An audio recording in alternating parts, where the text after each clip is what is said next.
কি অবস্থা ভাইরা আমার? দেখছো নি কালকে খেলাটা? জাপানের লগে কি খেলা খেলছিলাম আমরা, ব্রাজিলেরা। দেখছো নেইমার ছাড়া কেমনে জিততে গেছি আমরা? হ্যাঁ, আমাকে নেইমার লাগানো, বুঝছো? আমাকে টিমে যে কয়টা আছে সবগুলাই মনে করো মোটামুটি নেইমার মতন, বুঝছো নি? তো খেলাটা কালকে দেখা দিলাম, বুঝো না ব্যাপারটা? ভাল লাগছে? কি রাগ করলা? বেশি দিন নাই, দুইটা দিছি, কষ্ট হইলো। দুইটা দিছি, বেশি দিন নাই। জাফসা জাফানোরে দুইটাই বেড়ে দিছি।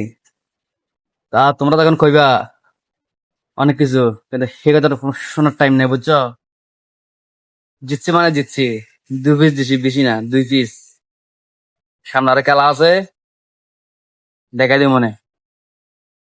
তো নেইমার স্যার দেখছো তো কেমনে জিতছি আমরা, ঠিক আছে? জাপানের একবার হান্দাই দিছি, বিমানের টিকিট কাটাই কাটায়া বাইরে ফেটে দিছি, বুঝছো?